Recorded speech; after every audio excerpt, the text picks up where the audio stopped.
Hey, what's up? It's Jim, and today I'm going to do the Old Review Omnibus, Volume 3. This is my series where I take reviews that I made, but I took down because I didn't like them very much because of the old way I used to make videos, and they've been sitting on hard drives, or reviews I made for the Rough Cuts, which was a collab channel I used to do from 2011 to about 2012, and so I have now brought everything back to this channel where it belongs, I guess. So this one will have 5 videos. The theme is, I guess, teen movies, sort of. They're not usually films you think of with teen movies, and I guess maybe it doesn't work. But these are 5 reviews that 2 of which haven't been online in a couple years, 3 of which are online, but they're on the Rough Cuts and you don't want to go there. I mean, you could, but I have really no affiliation with them anymore, so I'm putting them up here. Fuck them, you know?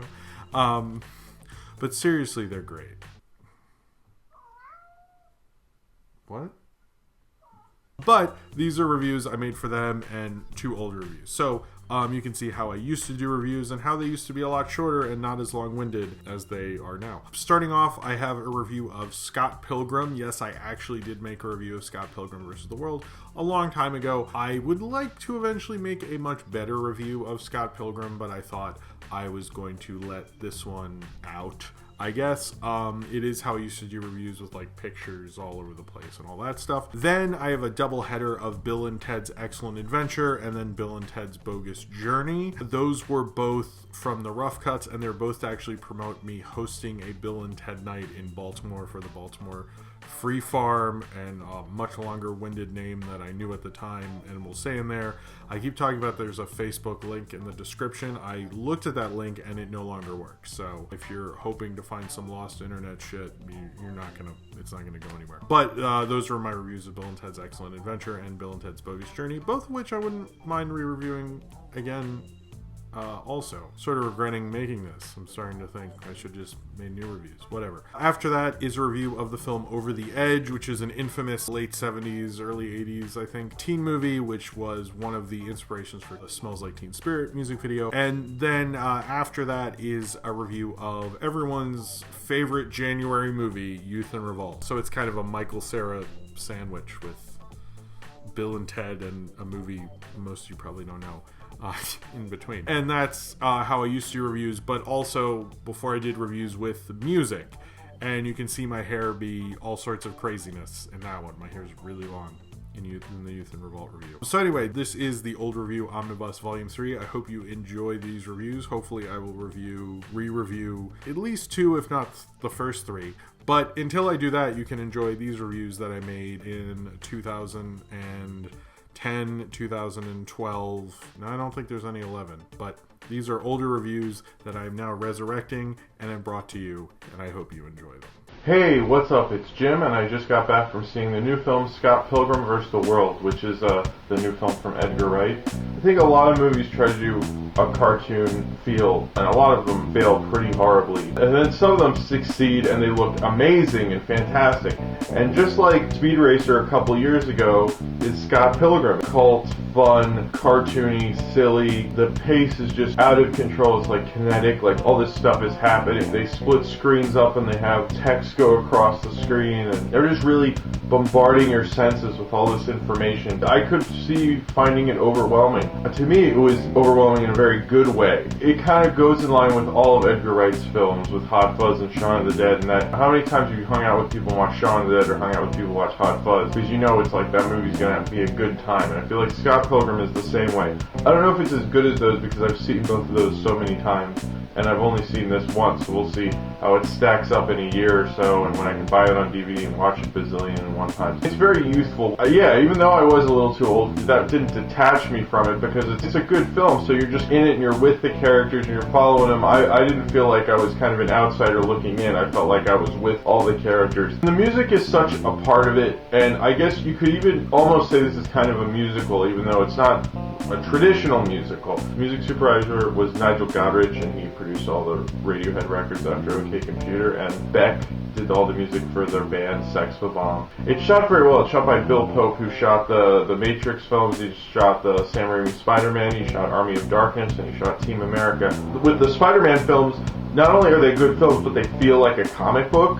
in a really good way. He really came up with that look, and to have him do Scott Pilgrim works really well. And this movie's so stylized, but it does not care. You could call a movie that's so stylized empty, but I think if you did, you'd miss the point. You just have something up your butt, so it goes to Eat, Pray, Love. But why start the Universal logo in an 8-bit kind of Nintendo thing? I think that's more to set you up for the film, not just to like have a Universal thing and an 8-bit thing, which is totally cool, but there's a reason for it, and I feel like that's what makes Edgar Wright such a smart filmmaker, despite the fact that he's making like silly, I guess, fun movies. I like the video game references work so well because you know that that's those characters' lives. Some of this crappy youth stuff, I feel like they talk down to you. This film isn't talking down to you. This is like your friend almost, this film. I love the special effects. I love how that's used. It's just amazing. And Michael Cera, I know people don't like him, and I hate him for, I mean, Nick and Nora, come on, that looked awful. And I don't know, like Judo, that kind of crap, but I feel like he's kind of come back a little bit. Youth and Revolt, which wasn't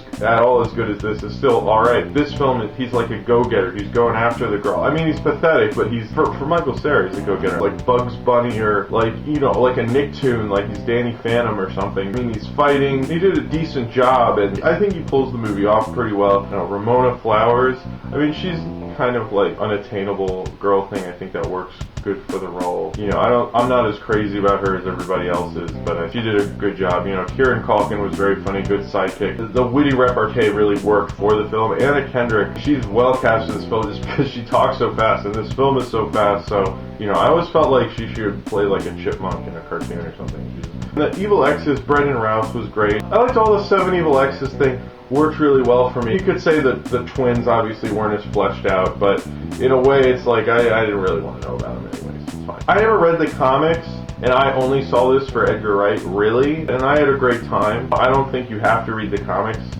I hear they're good, you know. I don't know. A lot of films, they like to, and people now, we like to make all these obscure references, and I feel like it's obviously alienating to people who don't know them, but Scott Pilgrim is not that way. Scott Pilgrim kind of almost wants to welcome you and wants to play Mortal Kombat and Street Fighter 2 with you and talk about how cool juice boxes were or something while you're doing it, and totally be down and be friends with you. So if you have seen Scott Pilgrim and would like to talk about it in the comment below, in the comments down there, and subscribe if you would like to.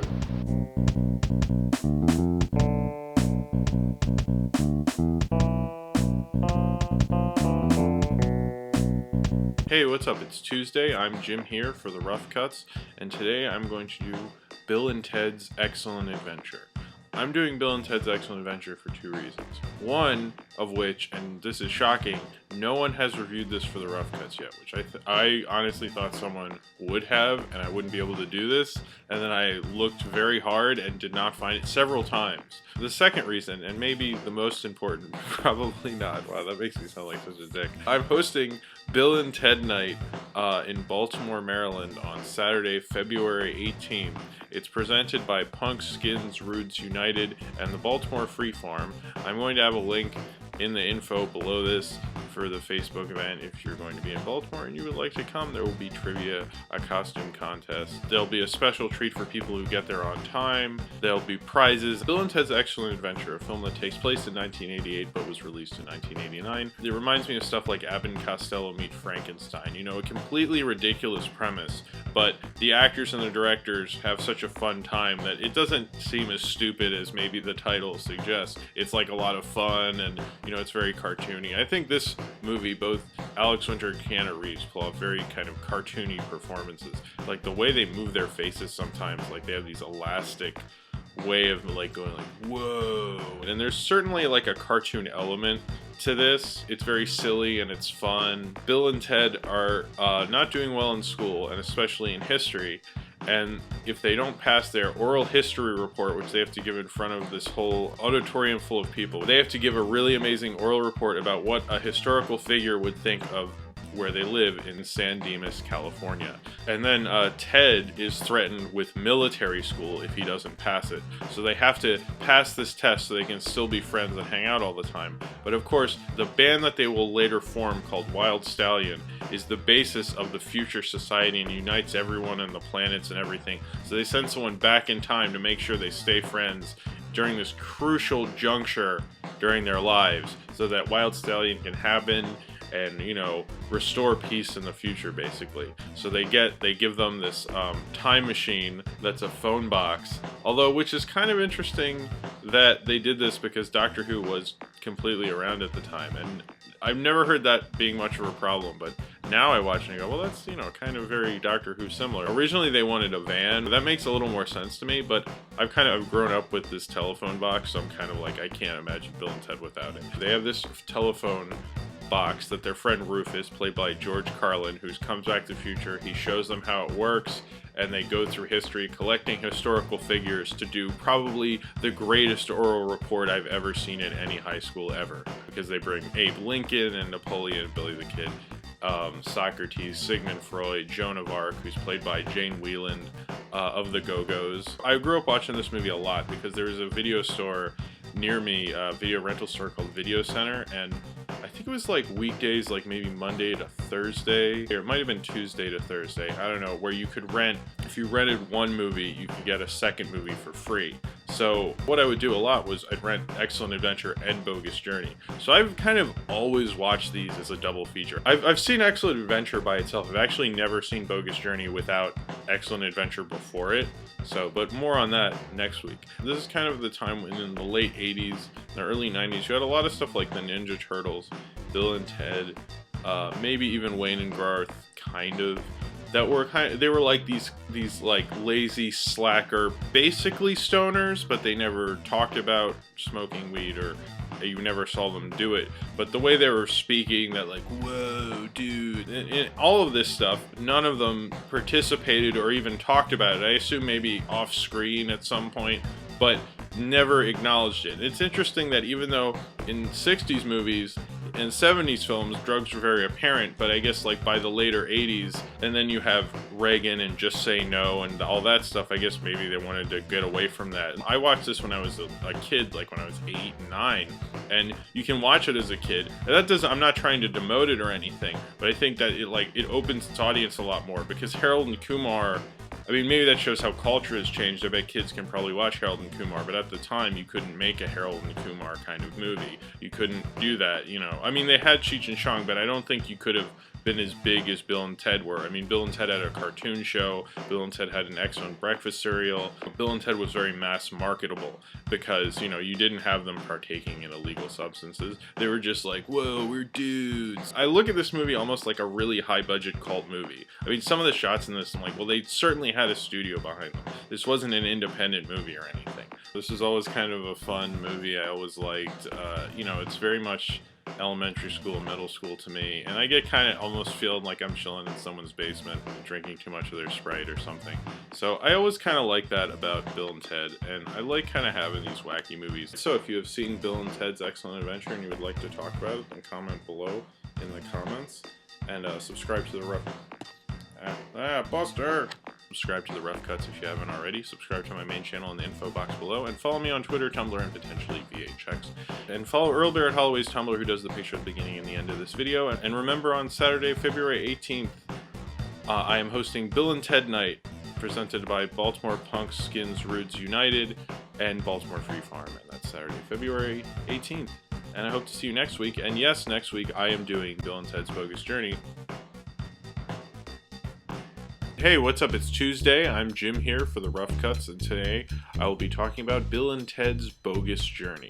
I'm doing this review not only to talk about a nostalgic film from my past and all of our collectives' pasts, I guess. I'm also hosting Bill and Ted Night on Saturday, February 18th at 7:30 p.m. It's presented by Punk Skids, Roots United, and the Baltimore Free Farm, and it is this upcoming Saturday. Come if you're in Baltimore, Maryland. There's a Facebook link below this to tell you more info about the event. Now, Bill and Ted's Bogus Journey. Bill and Ted have their band with the princesses from the first film, and they suck. and they're not getting anywhere. Especially Ted. I think Keanu Reeves' hair in this looks kind of crapped up, college age kind of kid who's just like struggling around. Like his hair was like a lot more unkempt than it was when he was in high school and lived with his parents. Both of them looked like a little like worse for wear. They don't have a lot of money. This evil guy comes and he's sick of the fact in the future that everything is based on these two idiots, Bill and Ted, and their stupid band Wild Stallion, and he's gonna go back in time through where Rufus is in the future, and he steals a time machine. And in this cool scene in a classroom, and the guy from Faith No More is there, Big Jim Martin. So he sends two robot Bill and Teds to act just like Bill and Ted and look just like Bill and Ted, but they're evil, and he sends them back in time. They go and they kill Bill and Ted, and they take the princesses and basically ruin Wild Stallion and ruin Bill and Ted's lives and make sure they don't have the impact on culture that they do in the future. The robots come meet Bill and Ted, and Bill and Ted think this is just like in the first film where their future selves met their past selves, but instead they take them and they throw them off this giant cliff. Then they're dead, and then they go into the spirit world and go into hell and have to come back and save the princesses, save their reputation and Wild Stallion's reputation, and save the world from these evil robot Bill and Teds. The original title of this film was going to be Bill and Ted Go to Hell. I think this film is not as classic as Excellent Adventure, although it tries really hard and it's creative enough that I'm alright with it. I don't hate it or anything, and I actually very much like the film. I think it kind of wins you over because they tried really hard to make a different film. Although at the very beginning, when Bill and Ted are leaving the Battle of the Bands practice space, there's this shot when they're leaving that looks just like when they're leaving the high school and they have the problem in the first film. But other than that, they really stick to trying to make this original and different. It's not like a typical sequel. They're not time traveling again. If they were time traveling again, they just picked up 5 other famous people throughout history, this would be a lot lamer of a movie. But because they go to hell, they play these games with death, like this ongoing Bergman reference from Bergman's Seventh Seal is hilarious, which is a total funny way to interpret Seventh Seal. It's really funny. I'd actually wish I knew if Ingmar Bergman ever saw Bogus Journey. There's also a reference to another film, When They Go to Heaven, sorry, spoilers, is a reference to the Michael Fowle film, A Matter of Life and Death with David Niven. And it's interesting, the kind of classic film references in this. I like that Pam Grier's in this. I love the art direction When They Go to Hell and the way that's shot. And it reminds me of time in Hollywood but around the time after Batman came out in the later 80s to the early 90s, everything was a little bit Tim Burton influenced in terms of art direction. It just seemed like that was very influential, and eventually everyone got past that. But there was this weird time in the early 90s where everything was ironic, and you could tell everybody who was an art director actually went to an art school or something. Never really actually watched this film in a long time without watching Excellent Adventure before it, and before I reviewed this, watched it by itself. Thank you very much for watching Rough Cut viewers. If subscribe to the Rough Cuts if you haven't already. Subscribe to my main channel, which is the info box below. Follow me on Twitter, Tumblr, and potentially VHX. And follow Earl Barrett Holloway's Tumblr, who does the picture at the beginning and the end of this video. Please join me at Bill and Ted Night, which is on this Saturday, February 18th at 7:30 p.m. It is presented by Baltimore Punk Skins Roots United and the Baltimore Freeform this Saturday. The link to the event on Facebook is below this video in the info box. And thank you very much for watching. Hey, what's up? It's Tuesday. I'm Jim here, the last remaining Rough Cut, as far as I know at least. And today I'm going to talk about the film Over the Edge, which is a 1979 teen drama, I guess. A bunch of teens who hang out in this new community called New Granada. They have a rec center, but not much else. They're kind of like little ruffians. They talk like they're 30s gangsters. They're always smoking weed and drinking beers and staying out too late and breaking into houses. They're just little terrors, basically. And these are all kids that are under 15, young teens. And the cops are really after them, and then slowly the cops go, much like the movie, over the edge and start persecuting them a lot because they're trying to get new people interested in buying land there. And every time they do, the kids get out of control because they want to shut down the rec center, and they're don't shut down the rec center, we're gonna mess up your car and all this stuff. And so eventually the kids, they then in turn go over the edge in anger over many, over a lot of different things, but they come and take over the school. This film has the first appearance ever by Matt Dillon, who actually plays like the cool, rebellious kind of James Dean character in the film. I've heard of this movie for a long time in the 90s, and you couldn't really find it, and it was a big influence on the Smells Like Teen Spirit music video that Nirvana made. Apparently Kurt Cobain's a huge fan of it, and after seeing it, I can definitely see why. I think if I was a teenager, I would just think this is like one of the greatest things I'd ever seen, and I am far too old for it, but I think if you are like 14 or 15, you like need to see Over the Edge like right now. It's a pretty daring, violent teen movie, and it actually is like pretty cool to watch. It reminded me of being a teen, like wanting to kind of like piss off the local like citizens patrol. I never got caught like these kids though, but these kids had like real cops they're going after, and they really like fucking with the cops, like they don't like the cops. I like how anti-authority it is. I think that's like one of the coolest things about it. It does remind me of things like Rebel Without a Cause. They hang out in an abandoned building just like in Rebel Without a Cause, and definitely reminds me of 30s movies. I kind of like its depiction of suburban teen life, because it's at least, even though it does have this weird like ironic melodramatic edge to it, it does take me back to like hating how like there's all these rules and you just want to rebel. Apparently it was actually banned from theaters shortly after it was released because they thought it would start riots from kids. They always think stuff like that's gonna happen. Apparently this kind of thing really happened where the kids like take over this school during like this parental meeting and they like trash the place. I just saw Moonrise Kingdom and now I saw this, and it's like movies from the perspective of kids. You really get into like this world of that certain age group, and like Over the Edge is like if I was 14, man. I feel like all the parents just talk like bland, like parental figures, like they're like, no, we're doing this to protect you, you better, blah, blah. And all they talk about is like interest rates and stuff. They just like totally just talk like absolute adults, which I thought was really funny. It's like a weird little 70s cult movie. It slightly reminds me of The Warriors in that it's very kind of cartoonish and melodramatic, and it's not very realistic, but at the same time it feels very real, and it's not too outlandish that it's not believable. There's a lot of like cult movies that I can never find for years and years and years, and I wait to see it, and then you see it and you're like, oh, this is what I waited for. This is really disappointing, and then you think about, well, in theory it sounded like a good idea, and in theory Over the Edge sounds like a cool idea, and in actuality it is a cool movie. It's from 1979. It's got a really good soundtrack. Not just the actual score, but the pop soundtrack is in it is just as good, and I think it's really good at establishing all these kids as just normal 70s teens. It kind of reminds me of stuff like even from the 30s, like Wild Boys the Road. It just kind of encapsulates teen rebellion. Over the Edge is the awesome cult movie that I should have seen years ago, and if you haven't seen it and you like kind of cool 70s cult movies, I think it's like an absolute classic. So if you have seen Over the Edge and you would like to talk about it, then comment below in the comments. Subscribe to the Rough Cuts if you haven't already. Subscribe to my main channel in the info box below. Follow me on Twitter, Tumblr, and potentially VHX. And follow Earl Barrett Holloway's Tumblr, who does the picture at the beginning and the end of this video. And that's it. Alright, I will hopefully be here next week. Maybe other people will be here in between, or maybe not.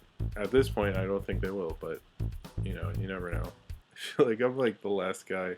I'm like, I went to a party and like I went to the bathroom and people were here, and then I got out of the bathroom and no one was here, but I'm kind of like, yeah, but you guys left all the food and I'm really hungry, so I'm just kind of chilling out watching their free HBO or something. Hey, what's up? It's Jim, and I just saw the new film Youth in Revolt, which is starring Michael Cera and directed by the guy who made The Good Girl a while ago. Well, one thing in particular reminds me of high school, but not in the way like you see Fast Times at Ridgemont High or Superbad or something, where like, oh, I was just like that in high school. More like, oh, I would probably watch this in high school. It reminds me of both Comedy Central movies they used to play, like PCU, and it also reminds me of kind of like Daria. You'd come home, there'd be a marathon of Daria right when you get home from school. And I feel like if this was on, and I was in high school, and I got home, it was like 3 p.m. or whenever these kids get off now, you'd turn on this film and you'd probably like watch the whole thing, you know. I mean, it's good with that. Michael Cera plays typical Michael Cera, a little bit of a twist. I think one of the things with this performance that makes this a little different, that he kind of, even though he wants to get laid, he doesn't really, like, he's very apprehensive about the actual thing that he's going towards. Francoise shows that Michael Cera can do other roles besides the role he's been playing on Arrested Development throughout Juno and all that other stuff. He's like playing the same role. But you could tell like he was having fun while playing this part, and I hope that someone lets him do kind of a goofier persona, because he's really good at it and it's fun, it's funny, and you know he's playing a silly part, but it works real well. The dialogue in here, like Juno or Gilmore Girls or Dawson's Creek, you know, a lot of that dialogue really is just like, yeah, I get that this was written by someone. Oh my God, stop. But in this, it works a little better because I feel like the people who speak like that in the film are like people who read and see all sorts of film and like, you know, might have a bigger vocabulary than your average Joe. So it really works. Whereas in Dawson's Creek, I think they just like thesauruses, which, you know, they have an animation opening credits, which not as many people do anymore, and this one I like the opening credits animation. I thought worked really well. However, they try to do a car sequence that's animated later, and it's you know, I like animation and everything. It's just like that part just seemed really inappropriate, and I wish they hadn't done that. It's an alright movie. It's very good at being an okay and alright movie, but I can't say it's good. I just think it's alright. You know, there's nothing wrong with, you know, it's like, it's alright. I mean, there's stuff wrong with it. You know, it kind of veers off, and sometimes you're like, oh, it's okay. You know, but for the most part, so if you have seen Youth in Revolt, or read the book, or just want to talk about it, or whatever, comment in the comments below, and subscribe if you would like to. That's about it, and yeah. What do you think of Youth in Revolt? Doesn't even want to talk about it. So that was the old review Omnibus. If you made it this far, comment below. I'd actually be curious because this is kind of long and shit. But anyway, thank you very much for watching. I kind of want to do more of these. I don't know how many I will do or how regularly I will make them, but it's cool to kind of resurrect these and kind of show them the light of day, and hopefully they weren't too horrible. You can tell me if they sucked. I'm sure they sucked, but I hope I've gotten a little better. Comment below if you have thoughts on any of these movies, and if you have thoughts on how the reviews used to be, or you have thoughts on anything you want to talk about, I guess, involving these 5 films. Thank you very much for watching, and I hope you enjoyed seeing this older content that is finally kind of getting a better light and finally being brought back to its rightful home on this YouTube channel. And subscribe if you would like to.